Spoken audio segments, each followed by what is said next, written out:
Assalamu alaikum students. Hope all of you are fine. Today our lesson is very interesting and about the topic which you have to guess. Number one, for guessing you have to answer these questions. What makes us to see all around? What separates day and night? It comes in many colors, but collectively its color is white. When it comes to speed, nothing can be compared to its flight. And it's also responsible for joy of sight. So let's guess. Yes, our topic is about light. Light is one of the very interesting topic, and it is the main reason that why we can see. We can't see without the light. There would be no sight, and we have to involve our brain and the eyes for viewing. Today we will discuss these subtopics of light, that is reflection of light, laws of reflection, the image formation by reflection in plane mirrors, and the refraction. So let's start. What's light? For that we need some introduction. So we have to first discuss general questions about light. That is it a wave or a particle? It has both type of properties. It behaves as a wave as well as it behaves as a particle. So how is light produced? How is color determined? Its color being determined by the different phenomena. How does it travel through empty space? It travels through empty space in the form of electromagnetic radiations. And how fast does it travel? It means its speed. Its speed is 3 into 10 raised by 8 meters per second. And how does light bend, reflect, and spread out? So let's discuss about. It travels extremely fast and over long distances. Its basic purpose is it carries energy and information. It travels in straight lines. It has color, and it has different intensities and energy. Now, light is both a wave and a particle. And we have discussed wave the last time. Now, what is a particle? It behaves as a particle nature in the form of photons. Photons, what are photons? These are the particles or a bundle of light with a certain amount of energy. Now, light travels in waves, but it is made up of tiny particles called photons. So, it means that light has dual nature. Dual means it has two types of nature, wave nature as well as the particle nature. So, brief introduction of light is it's a form of energy. Its speed is 3 into 10 raised by 8 meters per second. It travels at a constant speed. It can reach the earth from the sun in 8 minutes. And human eye can detect it in a range of 7 colors from red to violet, which forms a spectrum. Now, the objectives of our today's lesson is, number one, define the terms used in reflection, including normal, angle of incidence, and angle of reflection. Second objective is describe an experiment to illustrate the law of reflection. Third, describe an experiment to find the position and characteristic of an optical image formed by a plane mirror. Fourth, you have to state that for reflection, the angle of incidence is equal to angle of reflection, and use this in constructions, measurements, and calculations. Next is define the terms used in refraction, including angle of incidence, angle of refraction, and refractive index. So let's start our topic. So basically in this lesson, you will learn about the differences between specular and diffuse reflection of light. Now, specular is same as regular reflection. The second is the students will learn how to apply law of reflection for flat mirrors. Third, and you will also learn to describe the nature of images formed by the flat mirrors. So first we will discuss about reflection. What is reflection? It is the bouncing back of the light waves, or it is when a wave front changes its direction between two different media, causing it to return from its point of origin. So basically, whenever the light wave bounced back when it entered another medium, this process is known as reflection. There are two types of reflection. The first one is called as regular reflection, and second one is called as diffuse reflection. The other name of regular reflection is also specular reflection. Now, what is regular reflection? If a parallel beam of light falls on a plane mirror, it is reflected as a parallel beam. Now, what is a beam? A beam is a bundle of rays. And what is a ray? It's a straight line with an arrow. You are seeing a straight line with an arrow. Now, it becomes a ray. If a parallel beam of light, here it consists of two rays, 1 and 2. They are incident on a plane mirror surface. If the surface is smooth, not rough, and smooth, shiny surface, then the reflection is regular reflection. So when they are going to touch that surface of plane mirror at certain point, at that point you will draw the normal. Now, what is a normal? We have also discussed it in our previous lesson, that it's a straight line which is at an angle of 90 degree with any surface. It's making here an angle of 90 degree with the surface. So when it falls on the plane mirror, it bounces back. So it will reflect back with the same angle. Okay. Now you can see this angle and this angle both are equal. Is it clear? So it is incident ray, the incoming ray, and this is the reflected one. Okay. Now the second type of reflection is diffuse reflection. Now most surfaces reflect light irregularly. It means if the surface is not smooth and shiny, but it's a rough surface, not a regular surface, it's irregular surface, then the rays in an incident parallel beam are reflected in many directions. You see the two incoming rays again. Now when they are going to interact with the rough surface of the mirror, they reflect at different angles. Now here a very important point, if you see that there is a normal formed at a point of incidence. This point is known as point of incidence. This point, the point at which the incident ray strikes the surface, is known as point of incidence. And at the point of incidence, you always draw a normal. Now the question is how you will draw the normal of a rough surface. For that, you will only take a small part of the rough surface. You can say only this small part. And you will draw the perpendicular of this small part by drawing an angle of 90 degrees. So it will form a normal. So these both angles are equal. Now in this, when you draw the normal, then the point of angle of incidence will be equal to angle of reflection. This is diffuse reflection. Okay, next. So let's differentiate between them. So specular reflection is when light is reflected at an angle from a smooth surface, and diffuse reflection is when light is reflected in all directions from a rough surface. In specular direction, it is reflected at a smooth surface at a specific direction, equal to its angle of. Here it also, the angle of incidence and reflection are equal, but it's spread in many directions. So this is the basic difference between both of them.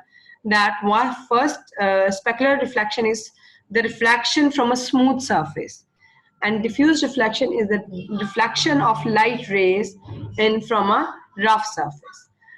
Now we are going to see the angle of reflection in both of them obey the laws of reflection. What are the laws of reflection we will discuss, but just see here what is the angle of reflection. If you see, it's a specular surface, smooth surface, so all the rays are parallel to each other after reflection. But in diffuse reflection, the rays of light after reflection, they will disperse or spread in different directions. They are no more parallel. Okay, now we will discuss the laws of reflection. There are two laws of reflection. The number one is the incident ray, that is the incoming ray, the normal and the reflected ray. At the point of incidence, all lie in the same plane. And second is the angle of incidence is equal to the angle of reflection. Okay, and a light ray incident upon a reflective surface will be reflected at an angle equal to the incident angle. Both angles are typically measured with respect to the normal to the surface. Now, the very important thing you have to keep it in mind that these two laws of reflection are applicable on both types of reflection, the specular or the regular reflection as well as the diffuse reflection. In both type of reflections, there is an incident ray, normal, and the reflected ray. All lie in the same plane. We will see in the diagram. And also the angle of incidence is equal to angle of reflection. It's also equal in the case of diffuse reflection. Let's see it from here. It is an example of specular reflection. Here it is an incident ray. The blue ray shows the incident ray. It's a normal. Normal is again shown by dotted lines at a light ray acting at an angle of 90 degree. And there is a red ray. This red ray shows the reflected ray. According to this law, the angle of incidence is equal to angle of reflection. For example, if theta I, that is angle of incidence, is equal to 30 degree, then theta r should be also equal to 30 degree. This is the case of regular reflection. If we come back to the slide here, let's come to this slide. If you see here, there are two laws of reflection are the incident ray, the normal, and the reflected ray. All lie in the same plane. The first law is applicable. Second law, the angle of incidence must be equal to angle of reflection. It's also applicable. Now come to diffuse reflection. The incident ray, the normal, and the reflected ray all lie in the same plane. And secondly, a second law is also applicable. If this angle is 30 degree, this angle should be also equal to 30 degree. If this angle is 45 degree, this angle should be also of 45 degrees. So make it clear in your minds that the both laws of reflection will be applicable to both the types of rays, and that is in regular reflection as well as diffused reflection. Now come to next. So in reality, how you can see the regular reflection and diffuse reflection. If you see a clear image of your face in a pond or an ocean or in water lake, then if it is very smooth and clear image, then it's formed by specular reflection or the regular reflection. If the light ray incident on any surface and that's not regular, then the light ray will spread. The reflected rays will spread, and which shows the diffuse reflection.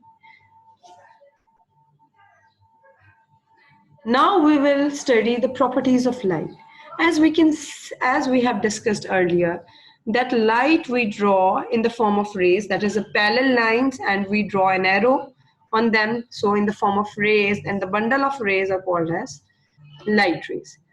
And the main properties of light rays are, number one, light travels in a straight line. It always travels in a straight line. You can see in all these three types, the light is in straight rays, straight lines with an arrow. It can bend around the corners and can only travel straight. It can bend, but it should travel straight. The path along which light travels is known as light ray. Arrows are added to indicate the direction. So what is the purpose of these arrows? These arrows shows the direction of the light rays. And these rows plays a very important part. If you just draw the straight lines, it will never show light because we need direction of light rays. How we can analyze that? What is the incident ray, what is the incoming ray, or what is the reflected ray? Okay. So combination of rays forms a beam. Now there are three types of beams. You have to remember these three types of beams, and you have seen them many times in your normal life. First one is parallel beam of light. Second one is convergent beam of light. And third one is divergent beam of light. Okay, next we will discuss them one by one in detail. So basically, what is a light ray? A light ray is the path along which light travels, and it is called a ray. And it is represented by a straight line with an arrow to show its direction of motion. And what is a normal? You should remember these definitions. You have to learn these definitions, students. They are very, very important. These definitions often came in paper. And I remember a past paper question in which it's asked that how you can define the angle of incidence or the incident ray or the normal or angle of reflection. So definitions are always very important part of the lecture. So normal is an imaginary line perpendicular to a surface where reflection occurs. Perpendicular means it is making an angle of 90 degrees. If the surface is a plane surface, a straight line, then you can easily draw an angle of 90 degrees. But if I tilt this plane at some angle, then If this is this plane, this straight plane is tilted at some angle. Here it acts as a tangent. Tangent is a straight line which curves the circular surface at one point only. Then how you can draw the tangent, the normal of a tangent? By simply taking this line as your index line, and you will draw an angle of 90 degree, and at 90 degree you will draw the dotted line and it will become a normal. Now we will discuss the angles, how you can define the angle of incidence and how you can define the angle of reflection. See this diagram. Sorry. Now, the incident ray, there is a normal, there is a reflected ray. You can see the rays are shown in red colors. The normal is by blue dotted lines, so you can easily distinguish between both of them. The angle formed between the incident ray and the normal is known as angle of incidence. So the angle between incident ray and normal is called as angle of incidence. The angle between the reflected ray and the normal, this angle is known as angle of reflection. According to laws of reflection, if in any question it comes that how you can prove the law of reflection from the given diagram, you can simply write the first law as the incident ray, the normal and the reflected ray all lie in the same plane. So first law is proved. Second law is the angle of incidence must be equal to angle of reflection.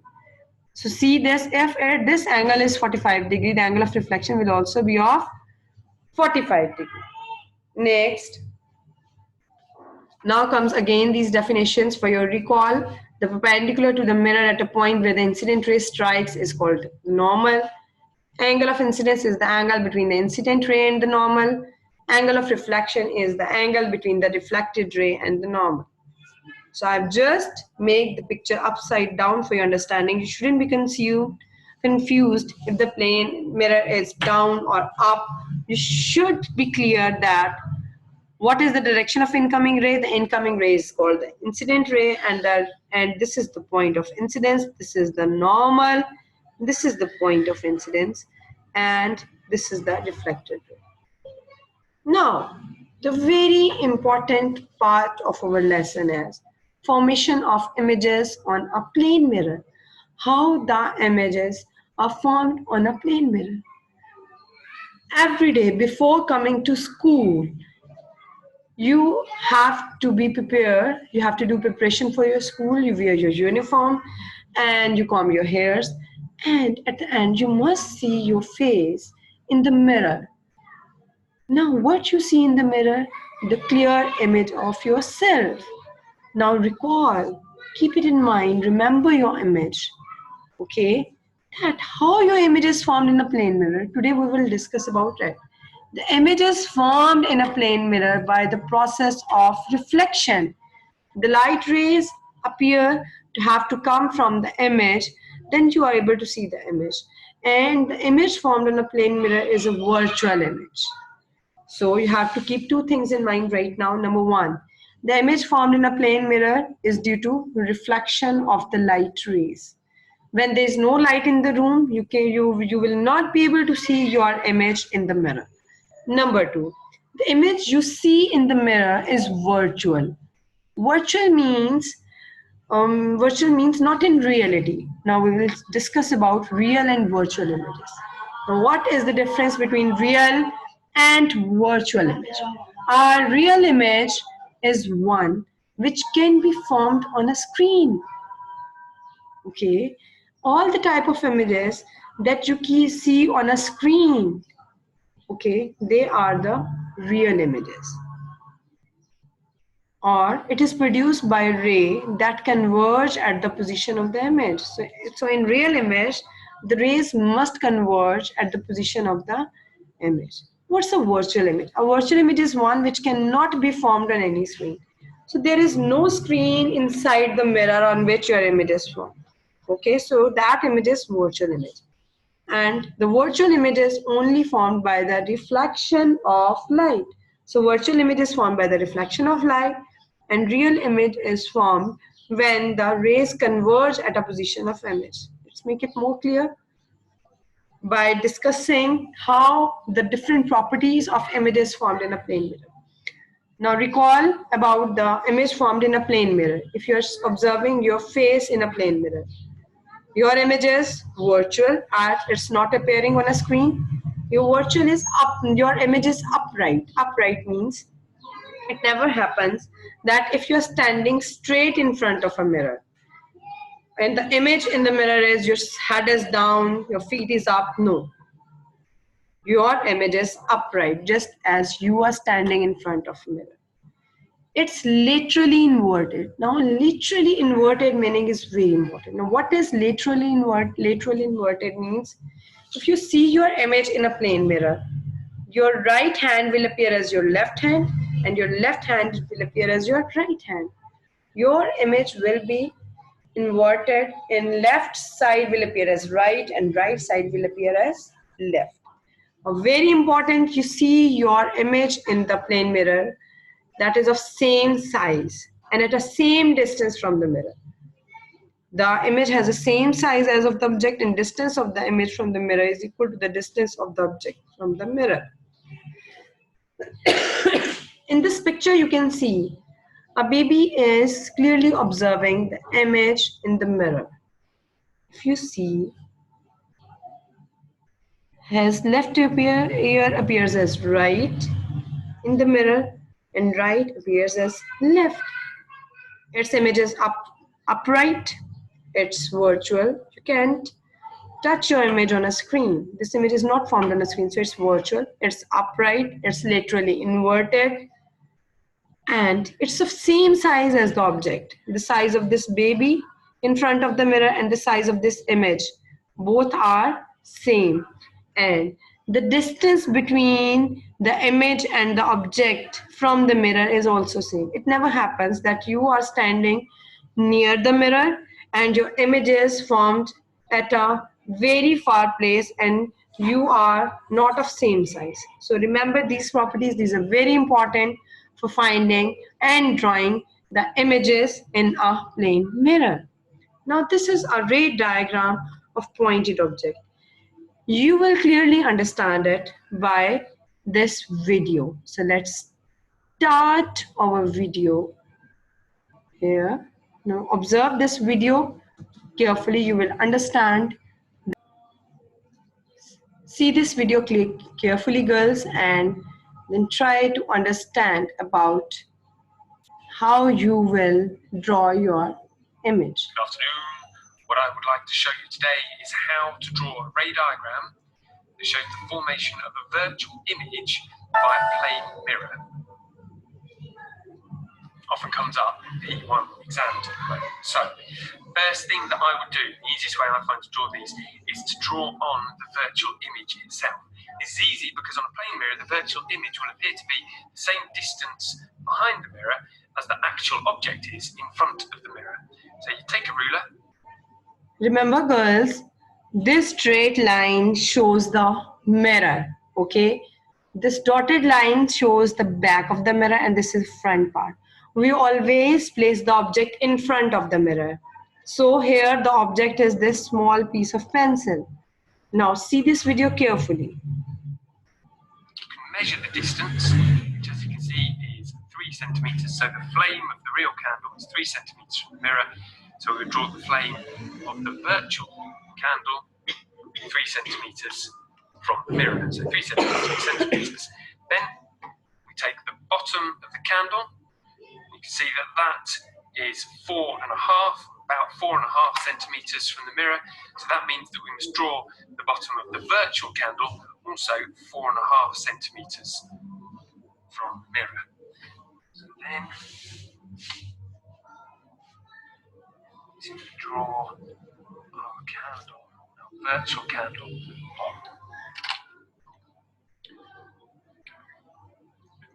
get the idea. So what we've got now is a diagram that shows our mirror, our real candle, and the virtual image. And the idea of a ray diagram is to show how that virtual image forms. And this is the way that I find the easiest. You're going to start by drawing 2 straight lines from the virtual image to the observer. And you do those 2 straight lines firstly from the top and then the bottom of the virtual image. While you're working behind the mirror,